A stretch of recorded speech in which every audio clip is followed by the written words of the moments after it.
क्या आप जानते हैं कि अगर लोकसभा और राज्यसभा में किसी बिल को पास करने से लेकर के कोई मतभेद है तो क्या होगा?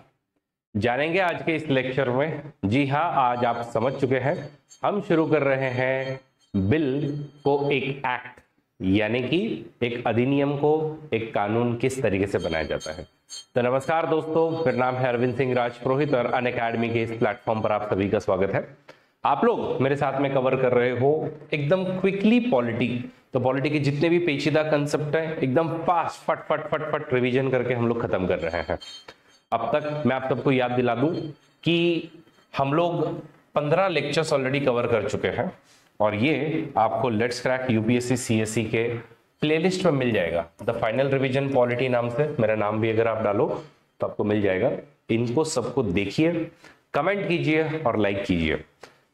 And thank you so much, जो भी आपने पिछले वीडियोस को प्रतिसाद दिया है उससे हमें ऊर्जा मिलती रहती है, जिससे मैं इस तरीके के वीडियो बना पा रहा हूं। तो आज आप लोग समझ तो चुके ही होंगे कि हम लोग एक बिल जो है वो कैसे एक्ट में कन्वर्ट होता है, उसकी प्रोसेस को समझ करके लेंगे। अब बहुत सारे लोगों को लगता है कि बस हम लोग जो है बिल को पार्लियामेंट में ले आए, पार्लियामेंट लेकर के आने के बाद में उसको सिंपल वहां पे पास किया तो सब कुछ हो गया, हाँ हो गया, ना हो गया, and then everything will be done. तो ऐसा नहीं होता है।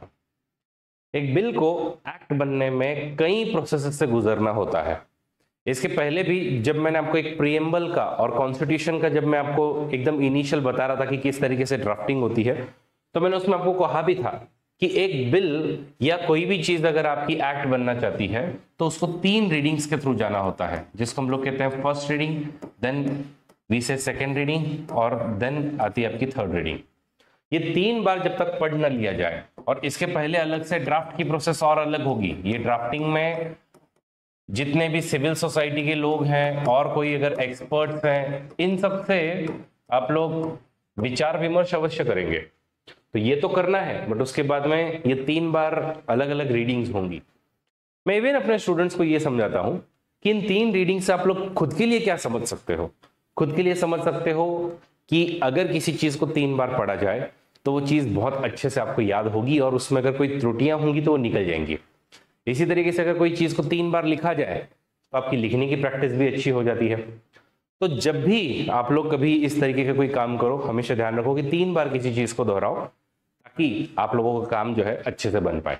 एनीवेज, शुरू करते हैं बिल से एक्ट बनने की प्रोसेस को। बिल से एक्ट बनने की प्रोसेस के पहले आप लोगों को एक 2 कंसेप्ट अच्छे से पता होना चाहिए। एक मतलब प्राइवेट मेंबर्स बिल क्या होता है, दूसरा होता है पब्लिक मेंबर्स बिल क्या होता है। क्योंकि इस पर यूपीएससी ऑलरेडी एक सवाल पूछ चुकी है 2017 में कि प्राइवेट मेंबर बिल क्या होता है, पब्लिक बिल क्या होता है। तो पब्लिक बिल क्या होगा? पब्लिक बिल जो भी बिल गवर्नमेंट लोकसभा या फिर राज्यसभा में लेकर के आएगी उसको हम कहेंगे पब्लिक बिल। गवर्नमेंट को छोड़ करके यानी कि काउंसिल ऑफ मिनिस्टर्स को छोड़ करके अगर कोई भी व्यक्ति बिल लेकर के आता है तो उसको कहा जाएगा प्राइवेट बिल या प्राइवेट मेंबर्स बिल। तो देखिए, अगर हम लोग हमारे लोकसभा या राज्यसभा का स्ट्रक्चर देखें तो इसमें सीधी सी बात है कि हमारे पास में टोटल मिनिस्टर्स कितने हो सकते हैं? 81 मिनिस्टर्स, बिकॉज लोकसभा की स्ट्रेंथ के 15% जो कि लगभग एक 81 का आंकड़ा आता है, इतने आपके काउंसिल ऑफ मिनिस्टर्स होंगे।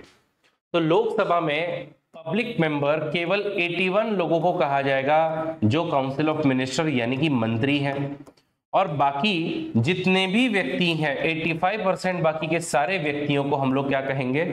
इन सभी लोगों को हम लोग प्राइवेट मेंबर कहेंगे, भले ही आप रूलिंग पार्टी के ही क्यों ना हो। क्योंकि इसमें से अगर मैं आपको बताऊं तो अभी की जो लोकसभा है यानी 17th लोकसभा है, इस लोकसभा की अगर मैं बात करूं तो अभी 543 टोटल इसमें मेंबर्स है। इसमें से 303 बीजेपी की सीट्स है, बट सारे मेंबर तो सारे 303 मेंबर्स जो है वो तो सारे के सारे मंत्री नहीं है ना सर। इसमें से आप पकड़िए 60 लोग होंगे, बट बाकी के जो 243 लोग हैं उनका क्या? तो ये 243 लोग भले ही रूलिंग पार्टी के हो, इनको भी प्राइवेट मेंबर्स कहा जाएगा। पब्लिक मेंबर कौन है? पब्लिक मेंबर केवल वही है जो मिनिस्टर है। मिनिस्टर को छोड़ करके अगर कोई भी व्यक्ति है तो उसको प्राइवेट मेंबर कहा जाएगा, और वो जो भी बिल लेकर के आएगा उसको प्राइवेट मेंबर्स बिल कहा जाएगा। तो जो पब्लिक मेंबर जब अपना बिल लेकर के आता है तो यूजुअली वो मिनिस्टर है और उसको पब्लिक बिल कहा जाएगा, और ये 7 दिन का आपको सिर्फ नोटिस देना होता है, और ये आपका पास होना ही चाहिए। अगर पास नहीं होता है तो इसका ये भी मतलब बन सकता है कि आप लोकसभा में मेजॉरिटी हार चुके हो या राज्यसभा में मेजॉरिटी हार चुके हो। प्राइवेट मेंबर का जो बिल होता है इसके यूजुअली वैसे लेस चांसेस होते हैं अप्रूवल के, और इसके लिए 1 महीने का नोटिस भी देना पड़ता है अगर इसको पास करवाना है। तो आज तक अगर हम लोग देखें तो लगभग 14 ऐसे बिल आप लोग देख सकते हो जो कि इस तरीके से लाए गए हैं, जो प्राइवेट मेंबर्स के बिल थे। देखो, पब्लिक मेंबर्स के बिल की तो बात भी करने की आवश्यकता नहीं है, जो भी अलग अलग मिनिस्ट्री है उनके रिस्पेक्टिव जो भी बिल लाए जाते हैं वो उनका मिनिस्टर ही आगे पेश करता है।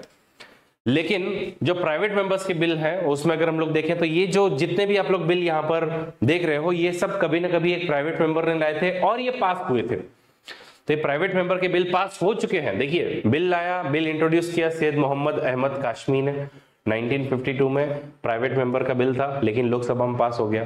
इसी तरीके से आप देखिए special marriage amendment Bhupesh Gupta लेकर के आए, राज्यसभा में पास हो गया। तो लोकसभा राज्यसभा ऐसे दोनों जगह पर हो चुका है। और अब अगर हम लोग आए 2017 के सवाल पर जो पूछता है कि with reference to parliament of India consider the following statements. 1, private members bill is a bill presented by a member of parliament who is not elected but only nominated by the president of India। अब इसमें बात क्या आती है, कहीं पर भी elected या नॉमिनेटेड की कोई बात हुई या तो आप मिनिस्टर हो या फिर आप मिनिस्टर नहीं हो। अगर आप मिनिस्टर हो तो आपके बिल को पब्लिक बिल कहेंगे, अगर आप मिनिस्टर नहीं हो तो आपके बिल को प्राइवेट मेंबर बिल कहेंगे। फर्स्ट स्टेटमेंट कतई पूरी तरीके से गलत है। Second statement, a private member's bill has been passed in the Parliament of India for the first time in history। तो हुआ क्या था, एक 2015 में राज्यसभा में एक बिल वापस से पास किया गया था इसी तरीके से, जो कि ट्रांसजेंडर्स के राइट्स को लेकर के थोड़ा सा ये वाला बिल जो है वो लाया गया था। और राज्यसभा में 2015 में बीजेपी के पास में मेजॉरिटी नहीं होने की वजह से एक प्राइवेट मेंबर बिल पास हो गया था। तो अब यहाँ पे इसीलिए उसी कंटेक्स्ट में यूपीएससी आपसे सवाल कर रही है कि क्या ऐसा पहली बार हिस्ट्री में हुआ है। तो भाई आप अगर देखो हिस्ट्री, तो हिस्ट्री में तो आपको दिख रहा है कितनी बार, 14 बार तो हिस्ट्री में इंस्टेंसेस रह चुकी हैं कि ऐसा हुआ है। तो ये भी आपका स्टेटमेंट गलत है। तो करेक्ट उत्तर आपका क्या आएगा, करेक्ट उत्तर आपका आएगा D, that is neither 1 nor 2। I hope guys आप लोगों को ये सब बातें जो मैं सिखा रहा हूँ और समझा रहा हूँ वो बहुत ही अच्छे तरीके से समझ में आ रही है। एनीवेज, अब हम आते हैं अपने ओरिजिनल चीज पर, दैट इज अगर हम लोग कोई बिल पास करना चाहते हैं तो हम बिल कैसे पास होता है वो तो देखेंगे ही देखेंगे। लेकिन बिल को पास करने के पहले एक हमने समझ लिया कि उसको हम लोग क्लासिफाई करते हैं प्राइवेट मेंबर बिल या फिर पब्लिक मेंबर बिल में। दूसरा, हम इसको क्लासिफाई करते हैं 4 टाइप ऑफ बिल में। या तो वो एक मनी बिल हो। मनी बिल कैसे डिसाइड होता है, तो हमारे कॉन्स्टिट्यूशन में एक आर्टिकल है, आर्टिकल नंबर 110, जो कि हम लोग आगे डेफिनेटली कवर करेंगे। तो आर्टिकल नंबर 110 आपको बताता है कि इसको मनी बिल कहा जाएगा या नहीं कहा जाएगा। कुछ होते हैं फाइनेंशियल बिल जिसमें थोड़े से मनी बिल रिलेटेड कुछ प्रोविजंस होती है, लेकिन कंप्लीटली वो मनी बिल से डील नहीं करता है, ऐसे कुछ प्रोविजंस। फिर आता है कॉन्स्टिट्यूशनल अमेंडमेंट बिल।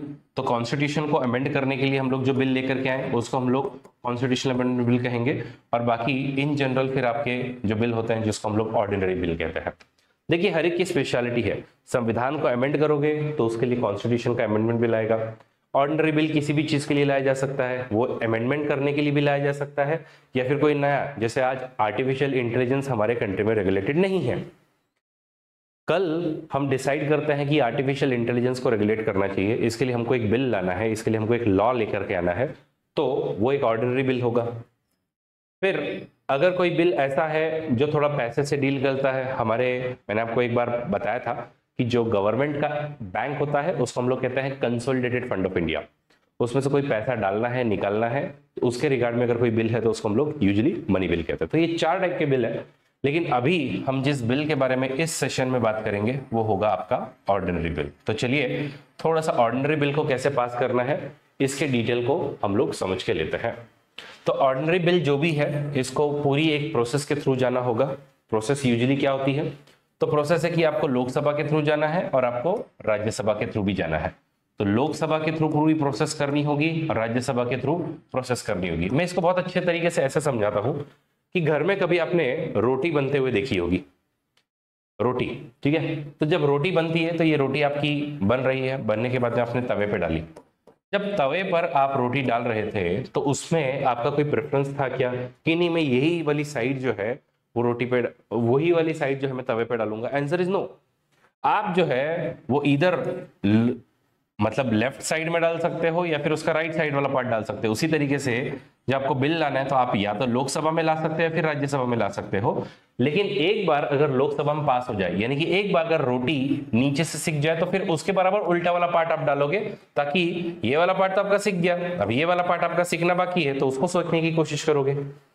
तो उसी तरीके से अगर आप लोग कोई बिल लेकर के आते हो तो बिल लोकसभा या राज्यसभा किसी भी हाउस में इंट्रोड्यूस किया जा सकता है। ऐसा कोई कंपल्शन नहीं है कि इसको लोकसभा में लाना है या राज्यसभा में लाना है। हम लोग किसकी बात कर रहे हैं? हम लोग कर रहे हैं ऑर्डिनरी बिल की। Let me tell you, money bill के ऐसे कोई प्रावधान नहीं है। मनी बिल को यूजुअली सिर्फ लोकसभा में ही लाया जा सकता है।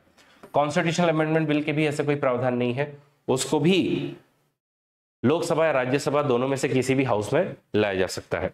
वही अगर हम लोग बात करें ऑर्डिनरी बिल की तो उसका कोई ऐसा फिक्स सीक्वेंस नहीं है। अच्छा, लाने के बाद में मैंने आपको कहा था 3 रीडिंग हम करेंगे। एक फर्स्ट रीडिंग हम करेंगे, सेकेंड रीडिंग हम करेंगे और थर्ड रीडिंग हम करेंगे। जब ये तीनों रीडिंग हो जाए तो हम दूसरे हाउस की तरफ में इसको भेजेंगे और दूसरे हाउस में वापस से अलग से इंडिपेंडेंटली फर्स्ट रीडिंग होगी, सेकेंड रीडिंग होगी एंड थर्ड रीडिंग होगी। और ये जब सब हो जाए, दोनों बिल पास हो जाए, तब प्रेसिडेंट की तरफ में हम इसको भेजेंगे कि प्रेसिडेंट साहब आप बताइए आपका क्या ओपिनियन है, आप हाँ कहना चाहते हो, ना कहना चाहते हो। प्रेसिडेंट फिर अपने उस पर ओपिनियन देंगे। तो ये आपका बिल एक एक्ट कैसे कन्वर्ट होता है उसका रास्ता है। अब फर्स्ट रीडिंग में क्या होगा, सेकेंड रीडिंग में क्या होगा और थर्ड रीडिंग में क्या होगा, डिटेल में उसको समझ लेते हैं। सबसे पहले चलता है फर्स्ट रीडिंग। फर्स्ट रीडिंग में क्या होगा? तो फर्स्ट रीडिंग में हमारा जो ऑफिशियल गैजेट होता है उसमें यूजुअली हम लोग बिल को पब्लिश करते हैं। जैसे आप लोग यहाँ पर एक बिल देख रहे होंगे, तो बिल था ministry of law and justice का एक जो बिल है, तो ये इसमें बिल है द पब्लिक एग्जामिनेशन। देखिएगा, द बिल का नाम है the public examination prevention of unfair means act 2024। तो हो क्या रहा है, बहुत धांधलियां हो रही हैं एग्जाम्स में, करोड़ों युवाओं का फ्यूचर दाव पर लग चुका है। इन सब चीजों को रोकने के लिए स्ट्रिक्ट एक्शंस लेनी होंगी। इसके लिए एक बिल इन लोग लेके आने की सोच रहे थे कि क्या है, जितनी भी पब्लिक एग्जामिनेशन हो रही है, चाहे वो एसएससी की हो, चाहे वो स्टेट पब्लिक सर्विस कमीशन की हो, इसमें पेपर लीक करना मतलब अनफेयर मीन्स हो गया। ये पेपर लीक करने को लेकर के पनिशमेंट लेकर के आना चाहते थे, उसको ये मान लीजिए हम लोग बिल लेके आना चाहते हैं कि the public examination prevention of unfair means act 2024। ऐसा आप लोग पहले वो लेकर के आओगे तो उसको बिल कहोगे। तो बिल लेकर के आओगे, ये बिल भारत के राजपत्र में पब्लिश किया जाता है। ठीक है, ये बिल को भारत के राजपत्र में पब्लिश किया जाता है।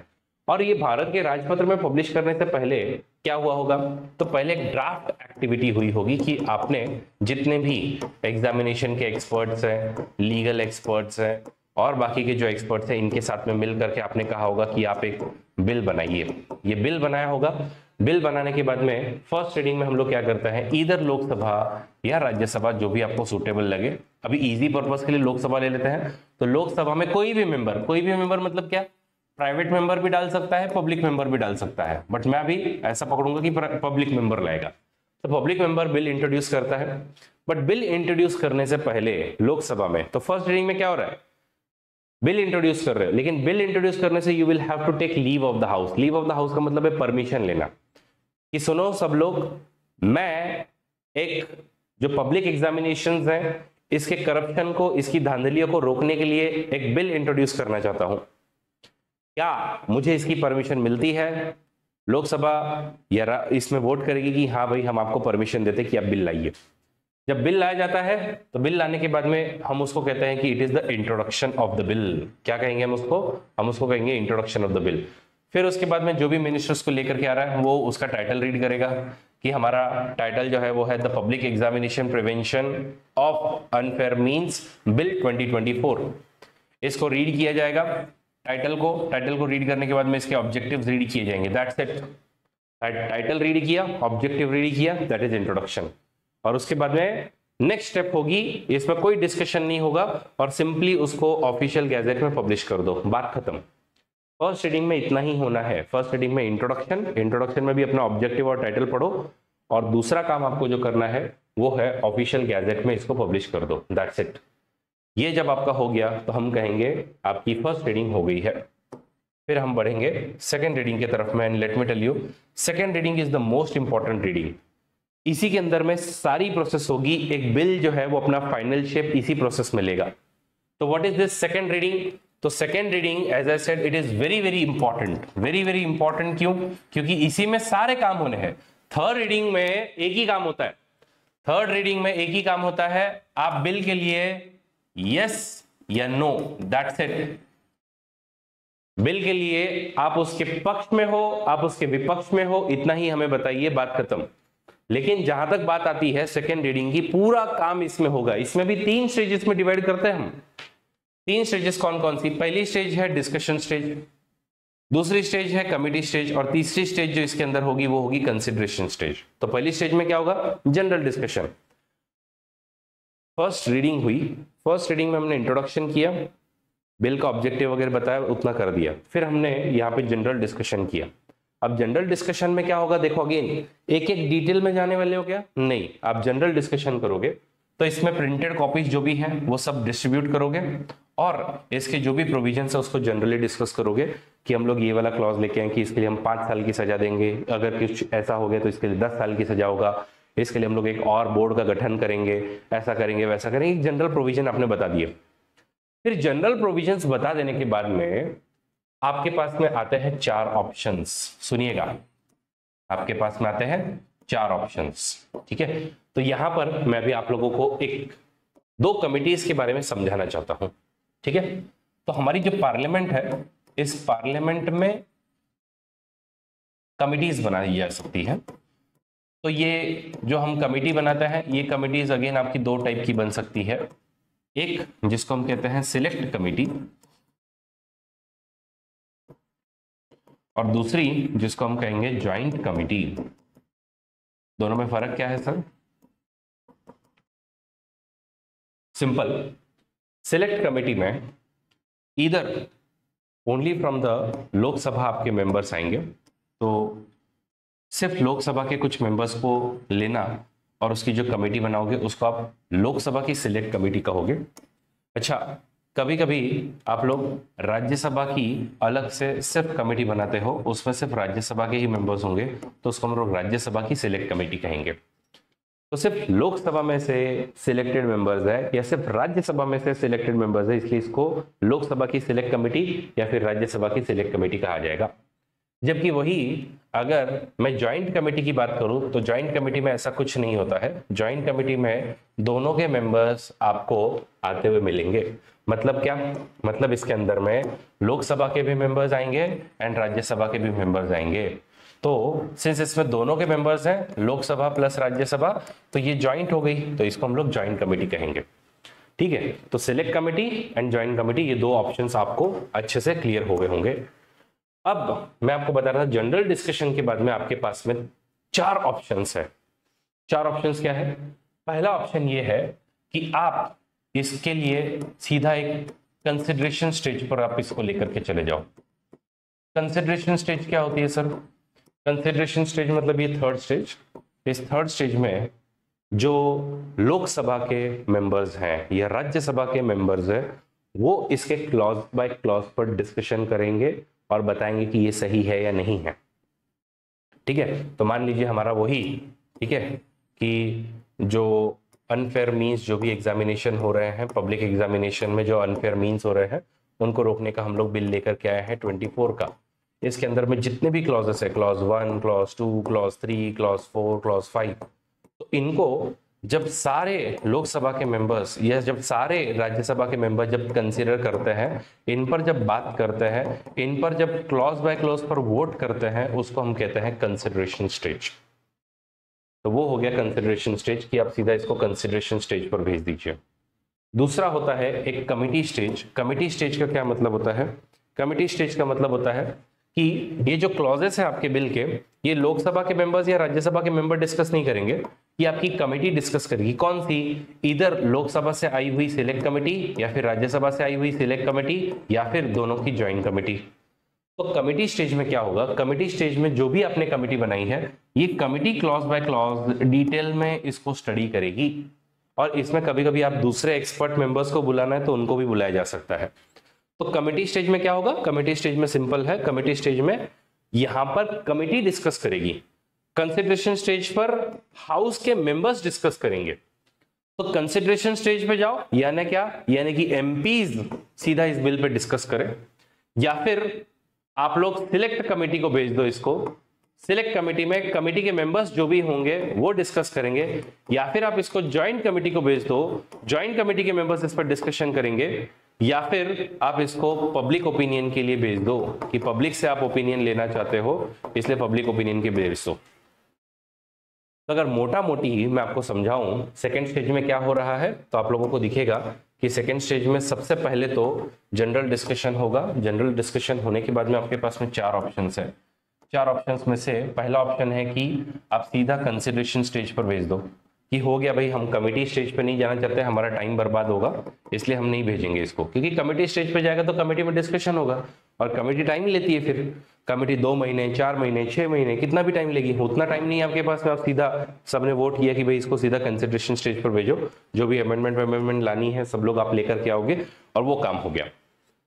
दूसरा आपके पास में ऑप्शन है कि कमेटी स्टेज पे भेजो, जिसमें से या तो सिलेक्ट कमेटी या फिर ज्वाइंट कमेटी जो भी है उनके पास भेजो, वो होने के। और तीसरा ऑप्शन या चौथा ऑप्शन जो आपके पास में है वो है कि पब्लिक ओपिनियन ले लो। तो ये आपके 3 स्टेजेस हैं, तो general discussion, committee stage and consideration stage. इन सब में सबसे इंपॉर्टेंट अगर कोई स्टेज है तो वो कंसिडरेशन स्टेज है। कमेटी क्या कहती है क्या नहीं कहती है उसका कोई फर्क नहीं पड़ता है। आप एक्सपर्ट्स को, आपने हमको एडवाइस दी है, ये एडवाइस हमको माननी है नहीं माननी है हमारी मर्जी, लेकिन एक बार जो भी आया है मामला वो क्लॉज बाय क्लॉज जब हाउस डिस्कस कर रहा है, उसके मेंबर्स डिस्कस कर रहे हैं, तो फिर वो इंपॉर्टेंट हो जाता है। जितनी अमेंडमेंट लानी है अमेंडमेंट लाओ, जो क्लॉज डिस्कस करने क्लॉज डिस्कस करो। ये सब जब आपका हो गया, यहाँ पे जब मेंबर्स ने कह दिया कि हाँ भाई हो गया, अब हमको जो जो अमेंडमेंट करवाना था, तब आप लोग पहुंचते हो थर्ड स्टेज पर। और थर्ड स्टेज पर एक ही बात होती है, कोई अमेंडमेंट नहीं होगी, कोई क्लॉज पर चर्चा नहीं होगी, सिर्फ एक ही सवाल पूछा जाएगा, क्या आप इसके फेवर में हैं तो हाँ बोलिए, क्या आप इसके फेवर में नहीं हैं तो ना बोलिए। और तीसरे कुछ ऐसे भी लोग होते हैं जो कहते हैं कि ना मैं हाँ बोलना चाहता हूं ना मैं ना बोलना चाहता हूं, I would like to remain abstain. Abstain का मतलब है मुझे हाँ भी नहीं कहना मुझे ना भी नहीं कहना। जैसे for example Russia and Ukraine के वॉर में हम लोग क्या है, हम लोग फंसे हुए हैं यूनाइटेड नेशन सिक्योरिटी काउंसिल में।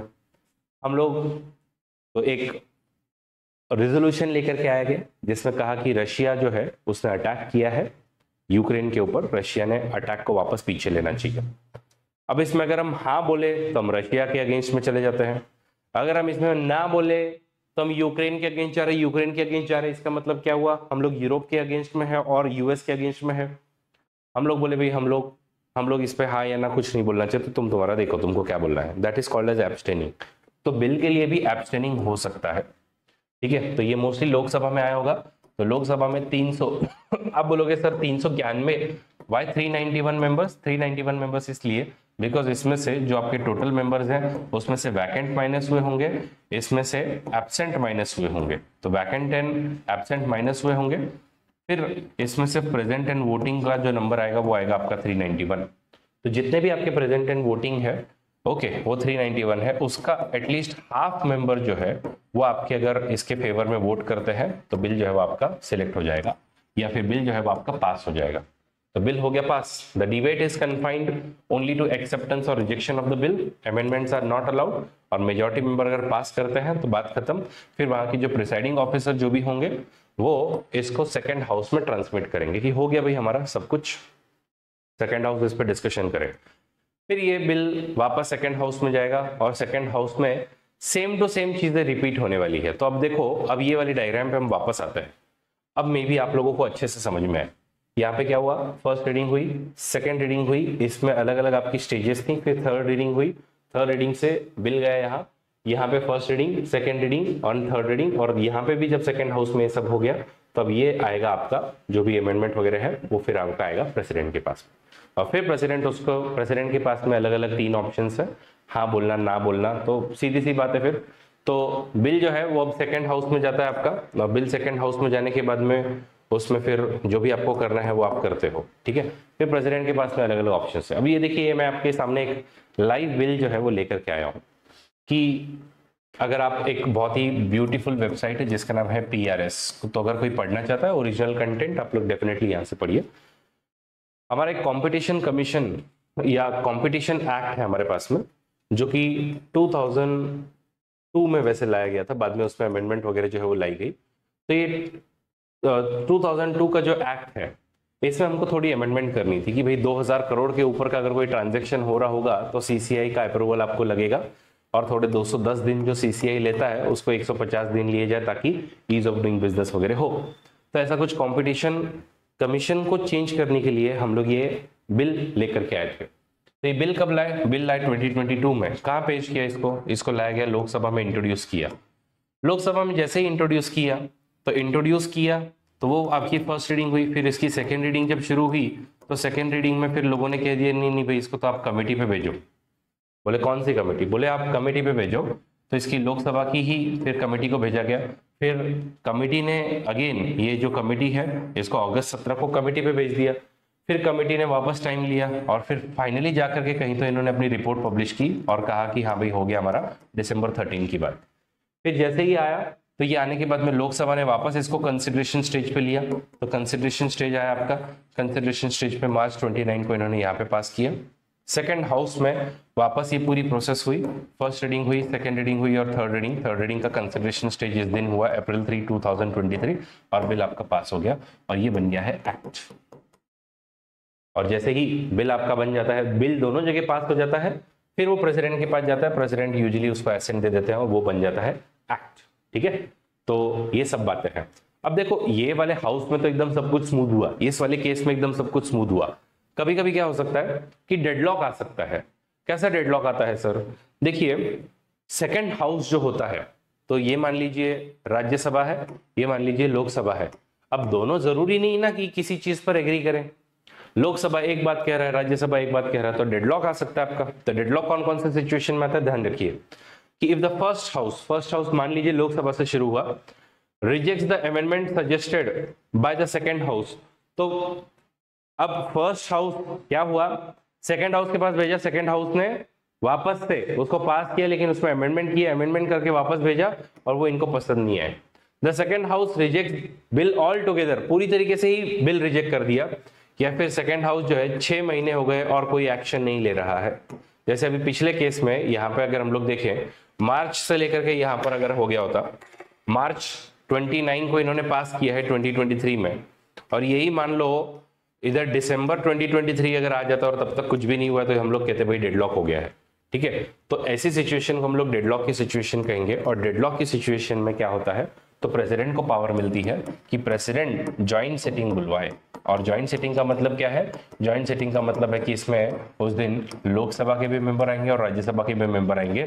और आप लोग मुझे कमेंट बॉक्स में बताओ, अगर ज्वाइंट सिटिंग होती है तो प्रिसाइडिंग ऑफिसर कौन बनेगा? क्योंकि मैं ये पिछले कुछ वीडियोस में बता चुका हूं। तो ये प्रिसाइडिंग ऑफिसर आएंगे, इसमें फिर अगेन जितने भी प्रेजेंट एंड वोटिंग मेंबर्स हैं उन सब में मेजॉरिटी होगी और उस बिल को पास किया जाएगा, ठीक है। तो इस तरीके से ज्वाइंट सिटिंग से हम लोग किसी बिल को खत्म करते हैं। बाकी अगर दोनों ने एसेंट दे दिया है, एसेंट देने के मतलब दोनों ने अगर बिल पास कर दिया है, तो फिर प्रेसिडेंट एसेंट दे सकता है या फिर विदहोल्ड एसेंट कर सकता है या फिर बिल को रिटर्न भी कर सकता है for the reconsideration of the house. In fact आप लोग देखो, अगर आप राष्ट्रपति भवन वेबसाइट पर जाओ तो उसमें आपको दिखेगा कि bills assented by the president, central bill, state bill, और उसमें फिर सेंट्रल बिल में भी देखिए ये कुछ रीसेंट बिल हैं जो प्रेसिडेंट ने एसेंट दे दिया है उनका। और जैसे ही ये हो जाता है तो फिर उसको ऑफिशियल गैजेट में वापस पब्लिश करके स्टैट्यूट बुक में डाल देते हैं और इस तरीके से आपका बिल एक एक्ट में कन्वर्ट हो जाता है। तो गाइस, ये पूरी प्रोसेस आई होप आप लोगों को समझ में आ गई होगी कि एक बिल किस तरीके से एक्ट में कन्वर्ट होता है। आप लोगों की बहुत सारी समस्याएं हैं, प्रोग्रेस कैसे ट्रैक करें, आंसर राइटिंग कैसे करें, क्या आप काबिल हो नहीं हो, अनअकैडमी एक ही आपका उत्तर है इन सब चीजों के लिए। बाय द वे आपको बता दूं, 31 मई को हमारी आरंभ इंग्लिश बैच, 8 जून को इंग्लिश बैच शुरू हो रही है। जो भी सब्सक्राइबर्स, देखिए ये जो आपको यहाँ पे यूट्यूब पे सिखाया जा रहा है, इससे कई गुना बेहतर हमारे अनअकैडमी के प्लेटफॉर्म पर सिखाया जाता है।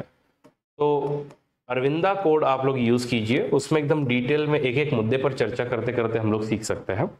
तो ये ऑफर अभी चल रहे हैं, बिल्कुल आप अरविंदा कोड यूज करके फ्लैट 50% ऑफ अभी पा सकते हो।